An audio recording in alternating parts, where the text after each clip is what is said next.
Kenapa saya masih membahas terkait isu penundaan pemilu atau 3 periode ini meskipun Pak Presiden sudah mengeluarkan statement beberapa hari yang lalu yang mengatakan kepada menteri-menterinya agar stop potong bebek angsa, masak di kuali, gagal ngurus bangsa, minta 3 kali, bohong kesana, bohong kesini, lalalalalalala. Teman-teman, ada yang sudah nonton tarik ulur penundaan pemilu 2024 yang diposting di kanal YouTube-nya ILC sekitar 1 minggu yang lalu. Sebenarnya tidak ingin membahas terkait ini, tapi beberapa hari yang lalu Pak Kemendagri mengeluarkan satu statement di mana beliau mengatakan bahwa amandemen Undang-Undang 1945 ini bukan hal yang tabu. Diposting di beberapa media, salah satunya CNN, Tito soal Jokowi 3 periode bukan kitab suci, amandemen undang-undang tidak tabu. Kenapa saya masih membahas terkait isu penundaan pemilu atau 3 periode ini meskipun Pak Presiden sudah mengeluarkan statement beberapa hari yang lalu yang mengatakan kepada menteri-menterinya agar stop menggulirkan isu penundaan pemilu atau wacana 3 periode. Tapi ternyata fakta di lapangannya isu itu masih bergulir hingga hari ini. Hingga ternyata ada satu mobil dengan tulisan Jokowi 3 periode yang tidak mungkin ini adalah masyarakat biasa. Kenapa? Karena kita sama-sama tahu bahwa hari-hari ini masyarakat tengah bersusah payah untuk berdamai dengan kondisi di Indonesia, di mana harga-harga yang mulai naik dari mulai minyak, solar, bensin, sampai PPN yang naik jadi 11%. Belum lagi harga-harga pangan lain yang naik juga. Saya pikir narasi bahwa konstitusi itu bukan kitab suci yang tidak boleh diubah harus segera diluruskan agar tidak ada penyelewengan berpikir di kalangan masyarakat. Seolah-olah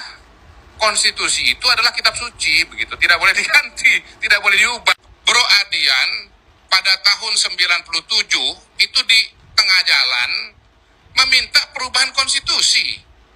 Ya kan memang Soeharto turunlah begitu, tetapi kan salah satu paketnya itu tentu adalah perubahan konstitusi. Pasca reformasi, salah satu keberhasilan yang diraih itu adalah mengamandemen Undang-Undang 1945 di mana salah satu isinya bahwa presiden hanya boleh 2 periode. Itu adalah sebuah kemajuan. Lalu setelah 2 periode ini ingin diamandemen untuk jadi 3 periode, maka itu bukan kemajuan lagi, tapi sebuah kemunduran dalam demokrasi kita. Jadi harus bisa membedakan nih antara kemajuan berpikir atau kemunduran dalam berpikir. Karena jika memang Undang-Undang 1945 ini berhasil diamandemen lalu ada aturan presiden boleh 3 periode, bayangkan orang-orang seperti beliau ini yang hari ini menyuarakan 3 periode, yang jika itu berhasil maka mungkin nanti setelah selesai 3 periode beliau akan menyuarakan 4 periode, 5 periode dan selanjutnya. Maka orang-orang seperti ini tidak ada bedanya dengan orang-orang yang haus kekuasaan di masa Orde Baru.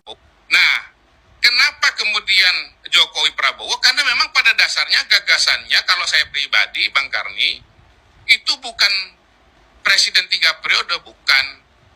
Saya melihat ya bahwa ada potensi masalah besar. Lagi dan lagi ini adalah narasi dugaan yang tanpa dasar sama sekali. Kenapa saya mengatakan seperti itu? Karena dengan menyatukan Pak Jokowi dengan Pak Prabowo, polarisasi yang diisukan oleh beliau itu akan tuntas. Karena fakta di lapangannya, Pak Prabowo sudah masuk ke istana pun, panggilan cebong kampret itu masih jadi budaya hingga hari ini.